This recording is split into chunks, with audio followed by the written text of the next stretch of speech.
You know, the story of Gideon is not just a lovely Sunday school story. The story of Gideon, as our chairman has rightly said, is the story of how God transformed a nervous, tentative, retiring person into a mighty warrior of faith to motivate an entire idolatrous nation who'd forgotten about God and to respond as one man to overcome their enemies. You just think about that for a minute.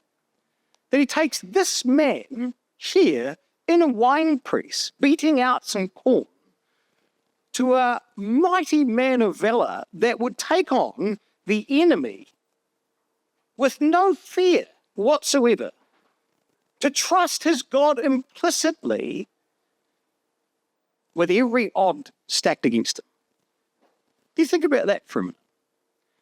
That's the man we're going to be introduced, and we're going to see how God takes this man on a transformational journey to teach him to trust him. And we'll see Gideon's journey of faith outlined before us in such a way that I hope that it has for me anyway, and hopefully you receive it in the same way, to show how God's growing us the same way, to teach us to have faith and trust in him, just like he taught Gideon. So, over the course of our studies, we're going to cover this, and I've sort of shaped it in a way that hopefully will maybe help us see how it affects us in our walk in the truth. See, so the first study that we're going to cover now is Gideon has to learn from history. And Gideon's going to be taken back on a journey to start to see how God works with people in the past, to gain courage for how he will work with him. So he's going to take him on a journey through history to help him learn that, so that he can have confidence that God would be with him. If he could see it in others, he could see it in himself. That's our first study we're going to see this afternoon. Then our second study this afternoon is beginning at home. You see, if Gideon was going to be able to help and inspire a nation, he first had to be able to sort out his own backyard. He had to get his own house in order. And it's no different for any of us, is it? If we're going to help anybody else in the truth, we first have to get what's happening at home under control. I'm still working on that, by the way. Study number 3 is leading by example. So Gideon's then going to have to learn that if he's going to lead, he's going to have to lead in faith, even though he might not fully be confident yet of his own abilities and his own way in which he's working with the nation. He has to lead by example, and God's going to show him exactly what was going to be required and what he had to look for in the people that he chooses, that God chooses to fight the enemy. So he has to learn to lead by example and to look carefully into the hearts and minds of others as he works with them. And then at exhortation tomorrow, we're going to have a look at gaining courage with God. What God does, it's remarkable, it's beautiful, it's really gentle to see how God knew that Gideon was still struggling. And so he hands them on a platter to the enemy and says, you got to have a listen, what's going on inside their tents. You see what's going on, and then you'll know that I'm God and that everything's under control. And he helps and encourages and strengthens him in such a way that he lifts him up to give him the uttermost courage so that he could turn back and he could see something different in his men that he'd never seen before. But then, with all of that newfound confidence, with all of that trust in his God, Gideon's going to get confronted on the way home as he's trying to finish routing out the enemy.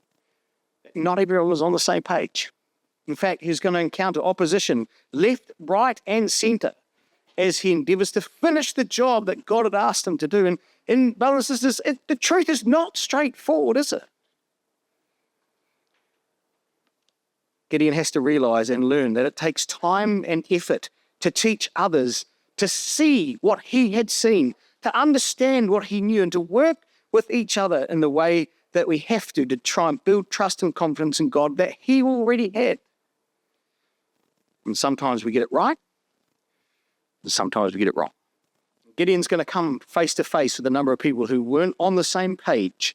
We're going to see how he works with them to gain practical lessons for us in terms of how we can work with one another as we navigate our journey of faith towards the kingdom. And over these studies, hopefully we'll see how God patiently and how he systematically developed Gideon's courage and conviction in his God until Gideon was convinced that anything was possible as he endeavoured to grow that conviction in others. So, that's what we're going to cover together over the course of the next 5 studies. So hopefully you'll stay with me as we work through it. So where are we in the story? Well, the background to the story of Gideon is actually the story of Deborah and Barak, and that's a whole series in itself. All right. So in summary, Deborah and Barak's exploits to the north, in the top of the Jezreel Valley and along Mount Tabor, had united the surrounding tribes to stand up and to destroy the stronghold of Jabin, king of Canaan, who had mightily oppressed that part of the territory for 20 years. And together, Deborah and Barak and the 10,000 men that had responded had come, and they had not only taken out Sisera, but they had who was the leader and commander of Jabin's army, but they had not only routed the army, but they then had systematically come and cleaned up all of the territory that Jabin had stolen off the nation of Israel. And Deborah and Barak's exploits had united that part of the nation to come and destroy any vestige of Jabin's territory and to take it all back. And the land, says the record, had rest for 40 years. Judges chapter 5, verse 31. The land had rest for 40 years. And in that rest, brothers and sisters, further south, in the middle of the land, these tribes, not so familiar with the exploits of their northern brethren, drifted back into their idolatrous ways, forgetting Yahweh and his mighty victory. And so we see in Judges chapter 6 and verse 1, it says, "And the children of Israel did evil in the sight of Yahweh, and Yahweh delivered them into the hand of Midian 7 years." It's interesting. We're not told necessarily what evil it was, but we can deduce what evil it definitely was when we read the record carefully in its context. The evil that they did in the sight of Yahweh, well, we've seen this expression before. In what way had they done evil? Well, in Judges itself, Judges chapter 2, verse 11, it tells us that they served Baal and Ashtaroth and did evil in the sight of Yahweh. Judges chapter 2, verse 11. Judges chapter 3, verse 7, it says, they served Balaam and the groves and did evil in the sight of Yahweh their God. Idolatry every time, brothers and sisters. Idolatry was the problem in chapter 2. Idolatry was the problem in chapter 3. And in chapter 4, verse 1, it says that they served new gods and did evil again in the sight of Yahweh. When we compare the story of Deborah's song in Judges chapter 5 and verse 8, it was a problem of idolatry that had crept back into the nation every time. And here in the story of Gideon, it was absolutely no different, because in Judges chapter 6 and verse 10, it says, God appeared to them in a prophet and says, I am Yahweh your God. Fear not the gods of the Amorites in whose land you dwell. The problem of the evil was idolatry. They'd served other gods. Judges chapter 6, verse 25. Gideon's commanded to destroy and to take out the altar that was there, the altar of Baal that thy father hath, and cut down the grove that is by it. The evil that this nation had encountered once more in the sight of Yahweh was absolutely the problem of serving other gods. You know, the problem, brothers and sisters, in all of that is surely they must have known. Every other time in their history when they had fallen astray and they had been destroyed or held captive or had problems, that the problem was idolatry. And yet this generation looked like they didn't know what the issues were. A philosopher once wrote, these are not my words, what we learn from history is that no one learns anything from history. And to some degree he's right. And by this he means that we see the next generation and the next generation and the next generation seemingly to make the same mistakes over and over and over again, never seeming to learn from those problems. And it was no different for Israel in this story. They'd made the same mistake as the previous generation and the generation before that. But God had other plans, as he always does. God didn't let them just drift away. Do you know what, brothers and sisters and young people, what he tries to do is he tries to put them under bondage and trial and sells them into the hand of the Midianites.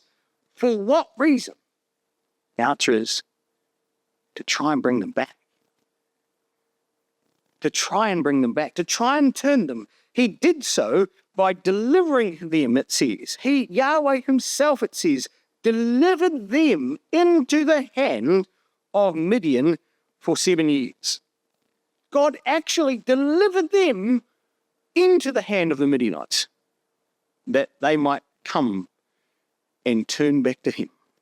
He offered them up, brothers and sisters, to be plundered, to be spoiled, to be left destitute, in an attempt to turn them back to him and to cry for help and support. And God had warned them that that's exactly what he'd do.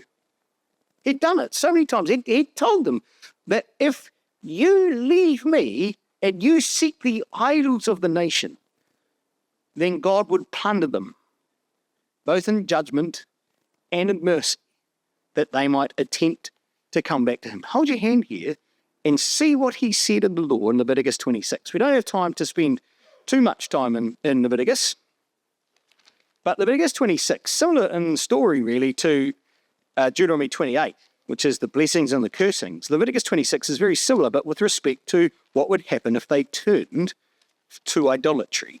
Leviticus 26, have a look at this. You wonder why he delivers them into the hand for 7 years? Well, have a look at this.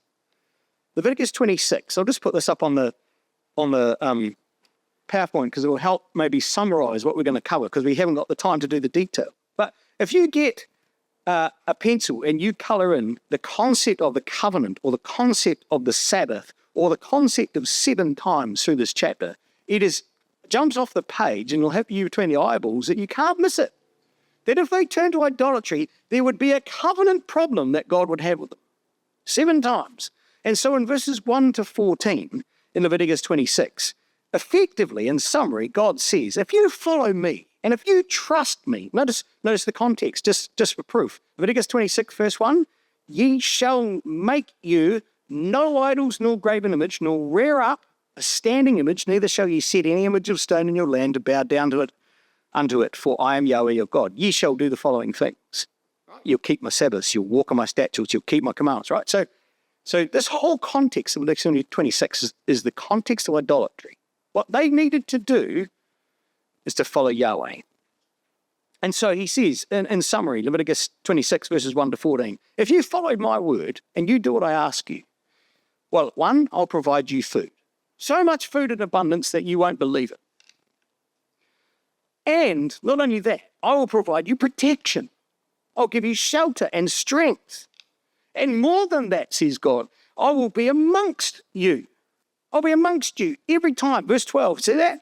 And I will walk among you and will be your God, and ye shall be my people. I am Yahweh God, which brought you forth out of the land of Egypt, that ye should not be bondmen. And I have broken the bands of your yoke and made you go upright. So if you do what I tell you to do, and you follow everything that I ask you to do, boy, you'll be fed, you'll be sheltered, you'll be protected, I'll be your God, you will be amazing together, says God. But if you don't, well, the consequences are fairly obvious. In verses 15 to 39, he says, well, mate, if you despise my statutes, if you break my commandments, you won't do these things, that you break my covenant, then I will also do this to you. And so over the courses of the next sort of 30-odd, 6 to 18-odd verses, my math's not too good on the whole. In verses 15 to 39, God says, I'm going to punish you 7 times for your sins. 7 times for your sins. and my covenant will be broken. And more than that, not only that, the land is going to be left desolate. There's going to be nothing there. In fact, I'll let the land be in her Sabbaths. You won't ever get there. You won't ever have your food. You'll be plundered and destroyed. Punished 7 times. Perhaps now we get an appreciation for why they're delivered into the hand of Midian. 7 years. If you get your colouring in pencil, look at verse 16, 20, verse 18, verse 21, verse 28. They'd be punished 7 times for their sins. Verse 21, there'd be 7 times more punishments of plagues. Verse 28, 7 times more chastising. That's what would happen if they didn't follow God. 7 times, all of these things.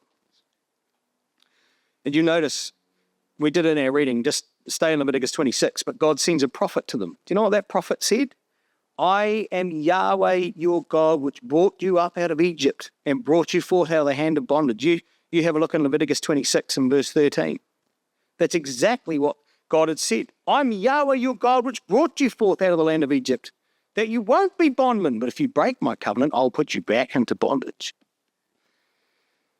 And if they forsook them, they'd be punished 7 times for their sins, 7 more times for their plagues, 7 more chastisings they'd receive.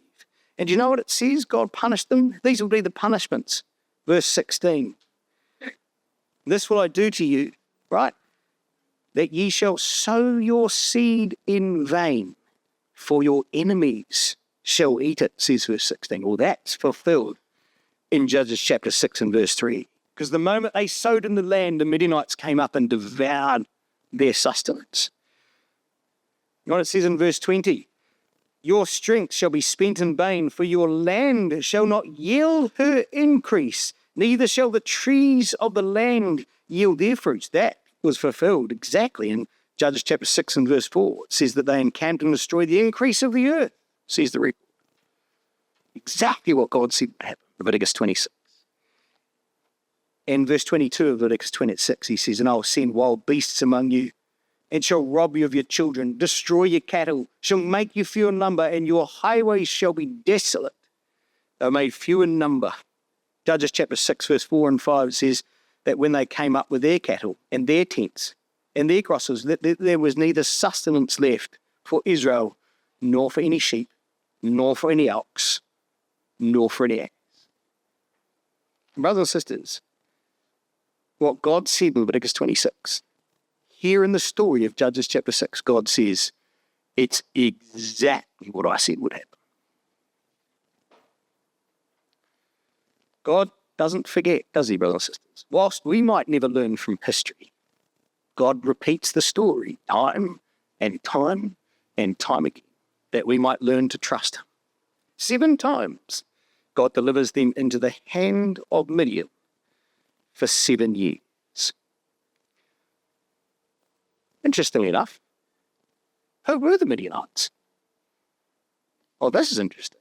You see, the Midianites were, well, they were connected to the story of Abraham, weren't they? The Midianites were descendants of Abraham via Keturah, Genesis chapter 25, verses 2 to 4. So they were connected in sort of understanding of the promises to Abraham, but had drifted away. See, initially they resided in the land of Eden, but most likely relocated south because of the Dead Sea, beside the Dead Sea where they were, because we find Moses flees to Midian in Exodus chapter 2, and we find them there on the backside of the desert, don't we, in Exodus chapter 2 and verse 15. We know that the Midianites, or at least some of them, had an understanding of the truth, because we get introduced to Jethro and his family, who came with Israel into the land, says Judges chapter 1 and verse 16. So some of these brothers and sisters, in terms of the family of Abraham, were connected to the hope of Israel. Well, the rest fell astray. They fell mixing with the Moabites in idolatrous worship. And we know that because we saw it in the story of Balaam, that the Midianites had got themselves all wrapped up with the Moabites. And not only that, there was a problem when Israel came into Baal Peor in Numbers 25 and Numbers 31. And Israel was devastated because of that battle. of that problem that occurred with the daughters of the Midianites and the Moabites. And the kings of Midian were slain for that very reason, for their seduction. And Moses destroys them in Numbers 31. We'll have a look at that later. But they became, after the destruction of Moses, a nomadic trading tribe that lived further east, merchantmen steeped in Eastern culture and idolatry. Do you know what their name means? Strife and contention, which was very fitting, because that's exactly what they caused for Israel.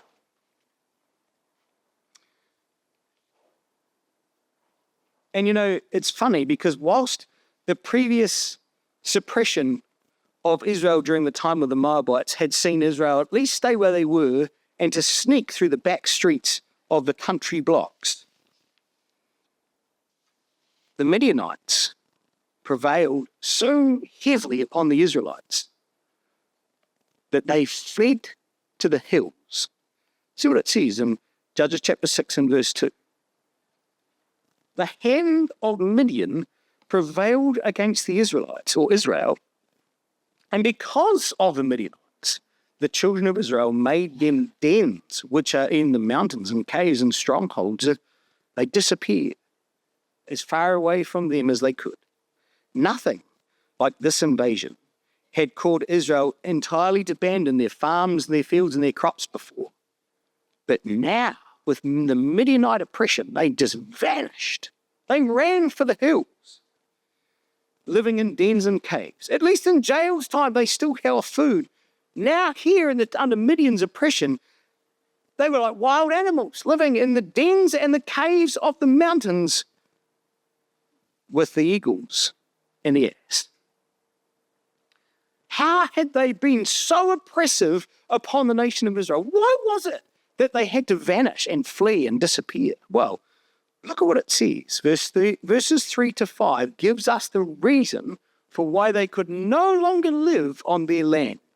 Which says this, and it was so that when Israel had sown, that the Midianites came up, and the Amalekites and the children of the east, even they all came up against them. And what they did is they encamped against them, and they razed the land.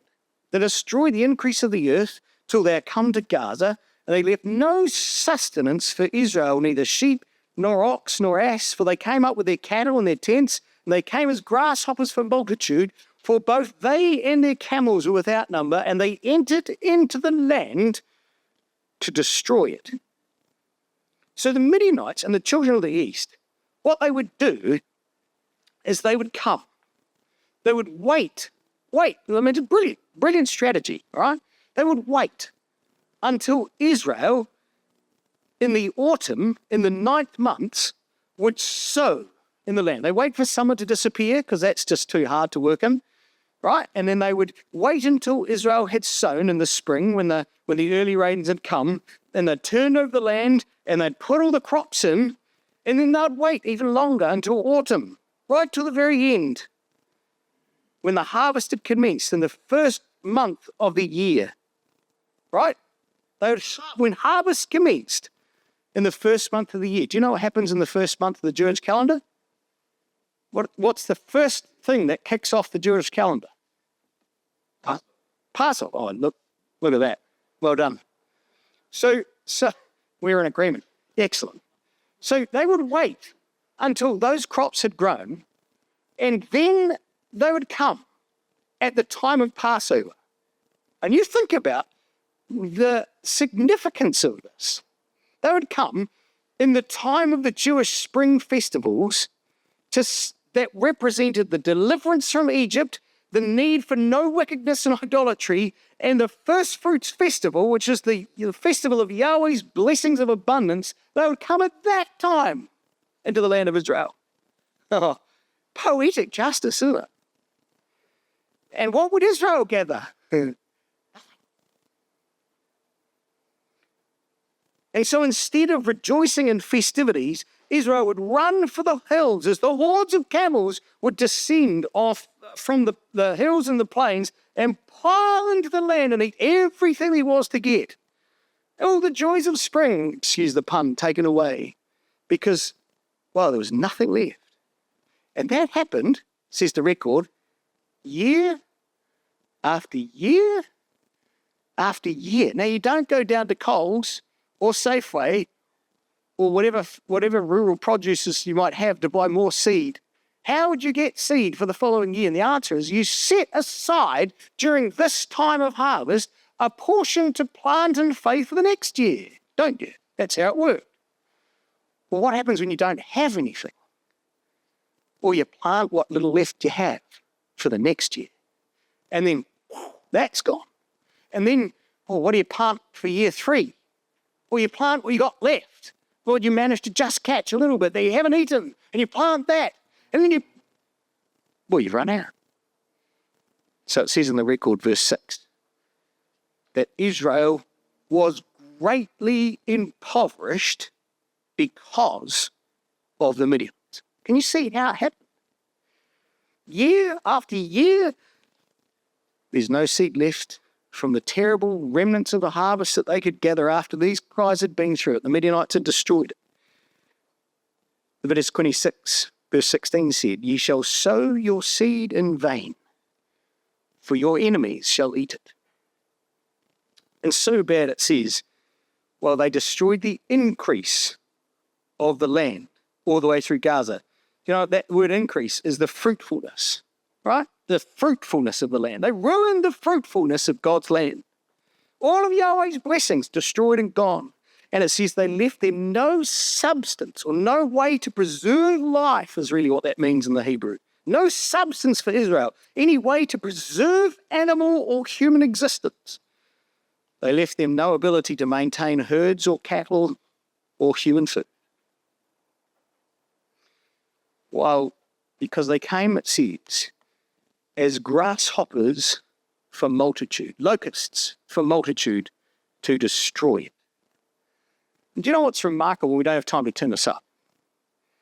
But do you know that when Moses, in Numbers 31, destroyed the Midianites because of God's command, you know what Moses did? It says in Numbers 31, verses 6 to 11, it says that Moses, after Baal-peor, took out all the Midianites. Moses, it says, slew all the males, all the Midianite men, women and little ones they took captive. They took spoil of all their cattle, all their flocks, all their goods, burnt all their cities with fire, and all their castles were destroyed. That's what it says in Numbers 31. He raised them, Moses went in Numbers 31 and raised the Midianites to the ground. 200 years later, here's the Midianites coming back for revenge. And it's poetic justice, isn't it? Why were the Midianites destroyed by Moses in Numbers 31? Well, you know why. Because of their idolatry and their fornication practice in Baal-peor. Why is the Midianites back here with Israel? For exactly the same reason. God brings them back in poetic justice. But you see, God had a purpose, didn't he? As with all of God's judgments, there was a blessing with what he was trying to do. You see, all of this was done, that there was a message sent to Israel, a blessing in the message, because he wanted them to get to a position where they would turn to him 100%. It just required them to get to a state where it finally took year after year, feeble becoming more and more feeble. Successive failed harvest after successive failed harvest, livestock destroyed, utterly languishing, dying, feeble, that they started to think, oh, maybe we need some help. You know, it can take some time with the belligerence of human nature, doesn't it, brothers and sisters, to get to that stage. It can take some time to come to see God's lessons. And it's not until often we're brought to a point of impoverishment on our knees that we really get on our knees properly to pray to our Heavenly Father that he might help us.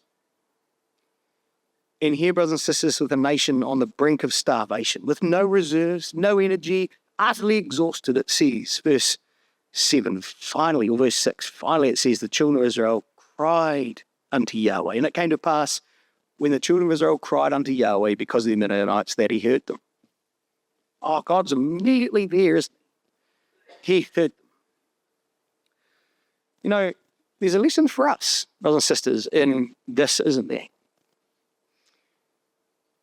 How do we see trials in our life?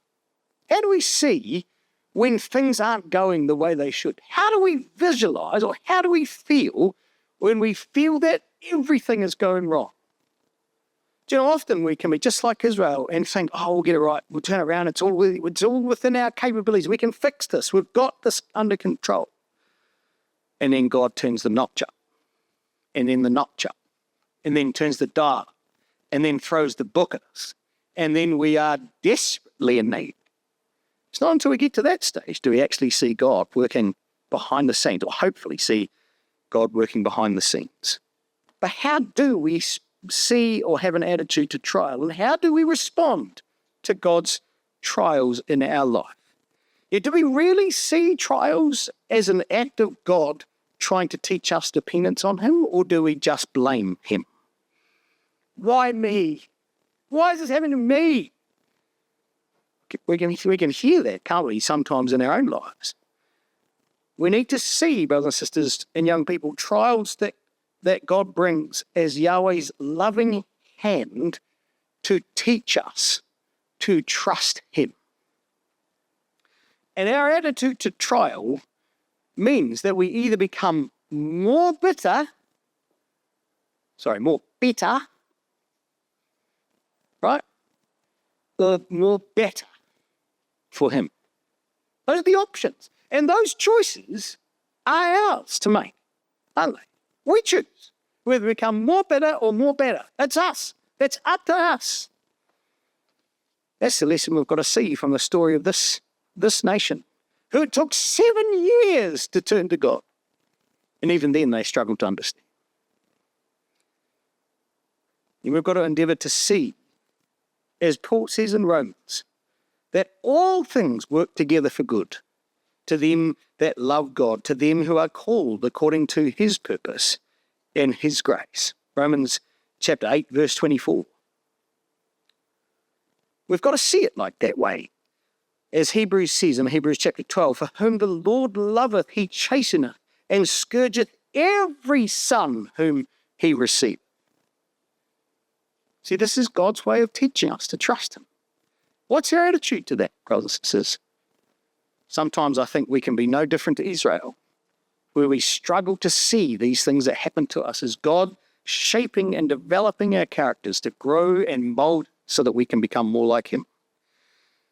And so God sends a prophet to teach the nation of Israel what the problem was, because obviously they were struggling. And so it says in verse 8, Yahweh sends a prophet unto the children of Israel, which said unto them, thus saith Yahweh Elohim of Israel, I brought you up from Egypt and brought you forth out of the house of bondage. I delivered you out of the hand of the Egyptians and out of the hand of all them that oppressed you, and drove them out from before you, and gave you their land. And I said unto you, I am Yahweh your God. Fear not the God of the Amorites in whose land ye dwell. But guess what, says God? You haven't obeyed my voice. You see, they still didn't respond to God's prophet. For 7 years of bondage, they cry to God. He sends them a prophet whom they still don't listen to. But I just want you to just see exactly what this prophet said. Read that again, but we're going to read it in a slightly different lens. What the prophet actually is saying to them is, I want you to go back and have a think about your history, and you'll know what to do. All right, I'll just put that lens on it. Thus saith Yahweh Elohim of Israel, I brought you up out of the land of Egypt, brought you forth out of the house of bondage, delivered you out of the hand of the Egyptians, out of the hand of all them that oppressed you, and drave them out from before you, and gave you their land. And I said, I am Yahweh your God, fear not the gods of the Amorites on whose land ye dwell. That was a message that the prophet said. Go look back in history. And you haven't listened. You're not hearkening unto my voice. You haven't listened. And by the way, the prophet's not conjuring up random words. Jerry's actually quoting, brothers and sisters. He's actually quoting. And do you know where he's drawing all of this from? Oh, this is remarkable, brothers and sisters. He's taking them back to a specific time in their history, 220 years before, where they had made a covenant with God via Joshua in Shechem itself. He takes them back to that spot in their mind and says, do you remember these words? Thus saith Yahweh Elohim, I brought you up out of Egypt, out of the house of bondage. I delivered you out of the hand of the Egyptians and all them that oppressed you, and drave out the others from before you, and gave you their land. That is almost quote for quote straight out of Joshua 24, the story of Joshua before the nation. Come with me just very quickly to Joshua chapter 24. We're only 220 years on, or thereabouts.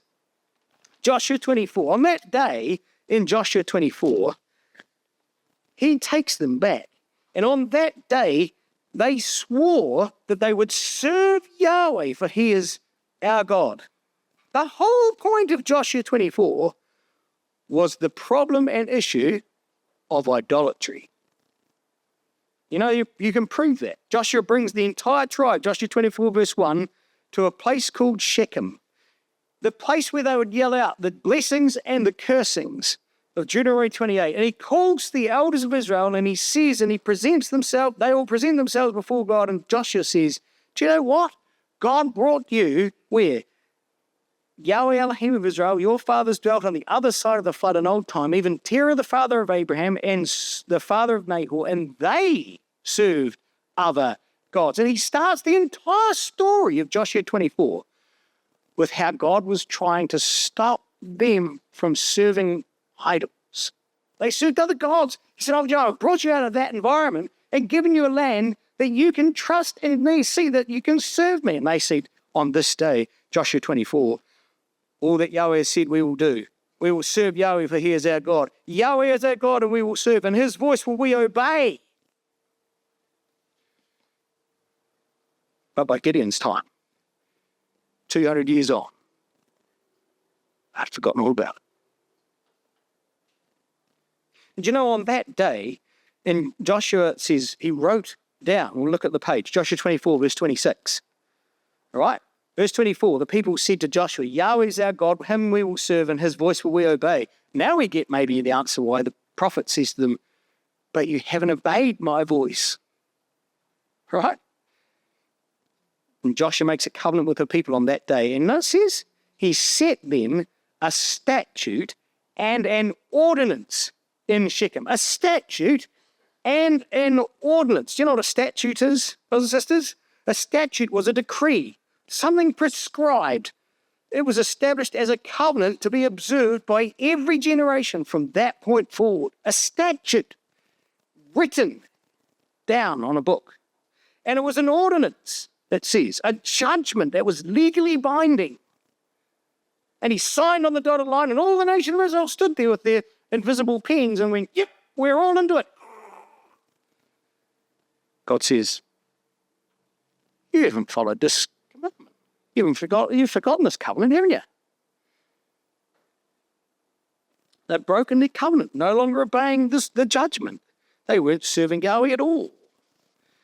But I want you to notice, brothers and sisters, what Joshua does next. Joshua 24, verse 26 says that he wrote these words in the book of the law of God and took a great stone and he sets it up there under an oak by the sanctuary of Yahweh. And he says to the people, this stone shall be a witness unto us, for it hath heard all the words that Yahweh has spoken unto us. And it will be a witness unto you, lest you deny your God. That stone right here that I've just set up is going to be a witness to you. Oh boy. Do you know what, brothers and sisters? Guess where Gideon stands when the angel appears to him in the story of Judges chapter 6. Now perhaps we know why the prophet quotes from Joshua chapter 24. They had ignored the statute, broken the covenant, and served other gods, and we're going to find in this story an altar that needs to be repaired. That was an altar that was already there in Shechem, according to Genesis chapter 12 and verse 6, that Abraham, when he came into the land, built an altar there. And that altar is going to be repaired on this rock. And Jacob's oak, it says, was there. We're going to come across an oak in the story. And we're going to come across a rock in the story. And we're going to come an altar in this story. And God, through the work of Gideon, is going to recreate and restore the people to their covenant, to show them that he was still their God and that he would still walk amongst them if they served him. But what they would need to do was they would need to learn from the story of Shechem, from the places that the nation had traveled over their history to this spot, that they might learn what to do. They had to bury their idols and had to rebuild God's altar so that Abraham's seed might once more be given this land. So come with me back to the story of Judges chapter 6, and I want to show you how this is here in the story. Perhaps we can't be fully confident and utterly convinced outside of the story of here, but that I believe we're still talking about the story of Shechem in this spot. And here's the proof, brothers and sisters. Verse 11. And there came an angel of Yahweh and sat under an oak, which was an Ophrah, that pertained unto Joash, the Abiezrite, whose son Gideon threshed wheat by the winepress to hide it from the Midianites. An angel appears under the oak, which is an Ophrah. Now, what we know, brothers and sisters, if you're taking notes, is that we're not 100% confident or sure in terms of exactly where Ophrah is. There's many different places that it could be, but they're all relatively within this spot of Shechem. But what we do know is that Judges chapter 8 and verse 31, it says that Gideon had a concubine that was in Shechem. And according to many witnesses, many writers who record where Ophrah probably was, it was within about 6 to 8 kilometers from the city of Shechem itself. And Abimelech, we find in Judges chapter 9 and verse 6, is crowned king by the men of Shechem at the oak of the pillar in Shechem. Judges chapter 9 and verse 6. So we can safely suggest that they're in this spot. And it's strange because the record seems to focus our attention. Do you know what Joshua had said in Joshua 24? This stone will be a witness for everything that God has said. And you know the emphasis on this record, you can't miss it, is on this rock, says the record. Judges chapter 6 and verse 19, he brings out the present to the angel that sat there. And it says, and the angel was sitting under an oak. But what was beside the oak, we know it because the angel says, I want you to bring this offering and I want you to lay it upon this rock, says verse 20. What rock? Well, one particular rock that's by this oak. And more than that, we know that the fire then comes out of the rock and consumes the offering. In Joshua chapter 6, verse 24, Gideon's then instructed to build an altar there. Verse 26, build an altar to Yahweh thy God upon the top of this rock. What rock? I suggest to you perhaps we can read with some degree of certainty that this rock is the rock of witness that the nation was brought to in the story of Joshua 24. So Gideon, perhaps in the story, is being encouraged to remind the nation of Israel to rebuild Abraham's altar. An altar, the altar of what says the sanctuary. We don't have time to look at this, but the sanctuary of Joshua 24 is suggested to be Abraham's altar. It wasn't the tabernacle, wasn't in Shechem. The sanctuary that was by the oak was Abraham's altar. And so Gideon's been told to rebuild an altar on the top of this rock of witness, that all Israel might never miss the point that it was Yahweh's stone of witness, Yahweh's altar that needed to be maintained, Yahweh's covenant that needed to be maintained for the nation, if Yahweh was ever going to keep his covenant with his people. And Israel and Gideon had to look back in history and endeavor to learn the lesson from the history of the people during that time, that Yahweh might be their God and dwell amongst them. The altar of Abraham, which is the altar that he first builds when he comes into the land in Genesis chapter 12. It's the same place in Shechem, next to that oak, that Jacob, when he's running after the terrible time in the story of Shechem, where he runs, and the first thing he does in Genesis 35 is bury the idols that his family had stolen from Laban and his family. They bury those idols right there in Shechem. And Joshua brings the nation to that spot and says, do you know these two stories? Yahweh's altar that Abraham built, the idols that his forefather buried, Jacob buried. Let's make a witness here that we serve Yahweh and not idolatry. And so the nation is now brought back to this spot. But look at the picture we're given as God appears to Gideon. Look at the picture. Step back from this for a second. What's the picture that we built? Well, here's Gideon in the land of his inheritance. All right, God had given him this inheritance. You can't miss the record point. Verse 11, there came an angel of Yahweh to sit under an oak that was an Ophrah that pertained to Joash the Abiezrite. This is his inheritance. And where is he? Well, Gideon's in a wine press, beating out corn, hiding from the Midianites. You can't miss it, can you? The wine and the corn, supposed to be symbols of Yahweh's blessing, his fruitfulness, his inheritance. And here's Gideon under the wine press, beating out a little bit of corn with a stick, like a poor person in the law. An absolute pauper, hiding from the Midianites. It was an unmitigated disaster, wasn't it, brothers and sisters? And his own inheritance, he's there, tapping out wheat. A handful.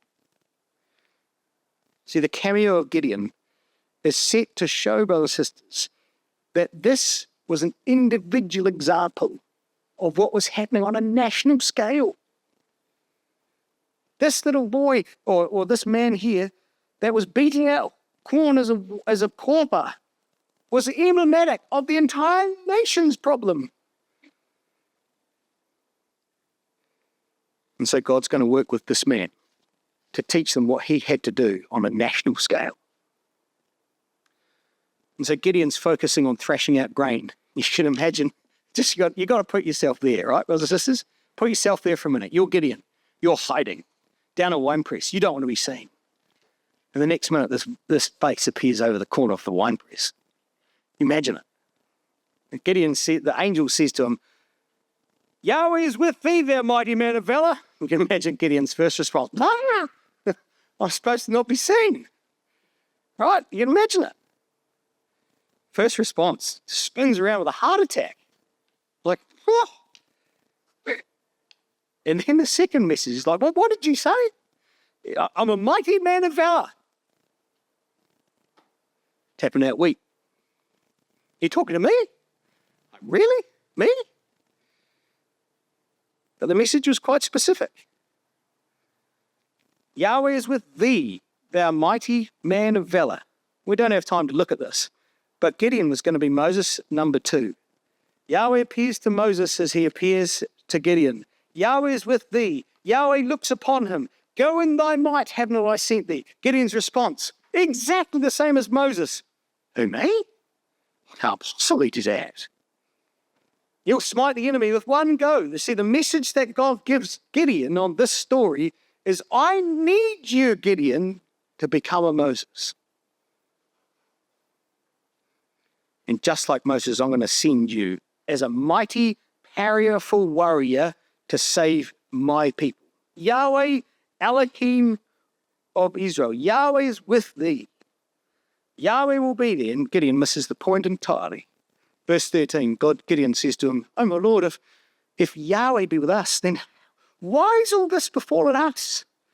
I mean, where's all the miracles which our fathers told us of, saying, did not Yahweh bring us up out of Egypt? But now Yahweh's forsaken us and delivered us into the hands of the Midianites. It's exactly what God had told Moses the nation of Israel would say in Deuteronomy chapter 31 and 32. God instructed Moses to write a song in Deuteronomy 32, to teach it to the nation, that they may learn to teach it to the children's children from generation to generation, to trust Yahweh and to remember that God would be with his covenant. They've forgotten the words of that song too, brothers and sisters. In Deuteronomy 32, verse 46, Israel were commanded to teach this song to their children, to command them to observe all the words of the law, and they'd failed to pass on the message and failed to learn and remember the song. I need you to be Moses number 2, says God. I need you to do it. And it says Yahweh looks upon him in verse 14. Now that's an interesting expression in the context of Moses, in the context of relieving of the bondage of Egypt and God's covenant with his people. It's an extremely rare expression, and it's mentioned twice in accordance with the nation of Israel coming out of Egypt. Exodus chapter 2 and Exodus chapter 4. He looks upon the cry of Israel and he remembers his covenant with Abraham, with Isaac, and with Jacob. And he looks upon the children of Israel and has respect unto them, says Exodus chapter 2. And in Exodus chapter 4, it's the same thing. The people believed when they heard that Yahweh had visited the children of Israel and that he had looked upon their affliction. Then they bowed their heads and worshipped. You see, this inclining of God was exactly what had happened in the story of Moses. And now again, God looks upon Gideon in an entirely different way, because he says, I'm going to remember my covenant with Abraham, Isaac, and Jacob, and you, my friend, are going to be Moses number 2. And so he says in verse 14, go in this thy might, and thou shalt save Israel from the hand of the Midianites. Have not I sent thee? I've selected you for this task. Go in your might. This is what I want you to do. And Gideon's response was no different to Moses. Verse 15, oh, surely not me. Surely that's not my job. I can't do it. And he says unto him, O Lord, wherewith shall I save Israel? Behold, my family is poor in Manasseh, and I'm the least in my father's house. It's exactly what Moses had said in Exodus chapter 3 and verse 11. Who am I that I should bring forth the children of Israel? Exodus 3 verse 11. And God's response was the same then to Gideon as it was to Moses. I will be with thee. Moses, I'll bring you to this very spot in Sinai and you will worship me there. It's the proof that I will be with you. Surely I will be with thee, says God. Exactly the same expression he gave to Moses. And I will give you a sign that I will be with you. And the sign you'll see that you will smite the Midianites as one man. All the Midianites will be gone as if you are only fighting one man with one blow. Gideon, that's the proof that I'll be with you. So, brothers and sisters, Gideon embarks on this journey of faith, doesn't he? To be transformed from a hesitant person, in concerned servant in a well, in a wine press, to an unstoppable, courageous warrior that trusted that Yahweh Elohim would be with him in every step of the way. So what's the lesson from the story? We've skipped over a number of those history lessons, but hopefully you'll know them. All right? But the lesson for us is this. Whilst as humans, we might fail to learn from history, we can have utter confidence that God's character will enable him never to forget. One of the key words when we go through the scriptures is the word to remember, isn't it? to remember. And whilst our memory might fade, God's doesn't. It's a word that's associated with his loyal kindness and his covenant mercy to his people. To remember his covenant, to remember what he's done. And we have to have God's thinking, don't we, brothers and sisters? This is the way God's recorded for us in his word, examples for us to review, to learn and to grow. He's recorded and written all of these stories that we might learn from both faithful and foolish characters. He's written all of these for our learning and for our admonition, says Paul in 1 Corinthians in chapter 10. But he's written it in such a way that we might grow in faith and to trust him, to have confidence in his character, to truly believe that he has a purpose and that he is working in us unto the end.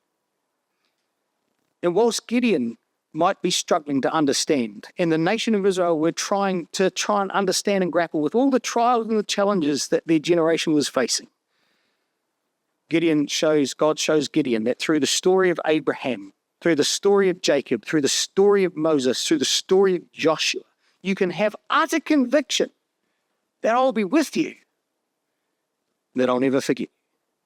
You, Gideon, can have confidence in my covenant because my faithfulness will never change. So, brothers and sisters, whilst we might struggle, whilst at times we might doubt,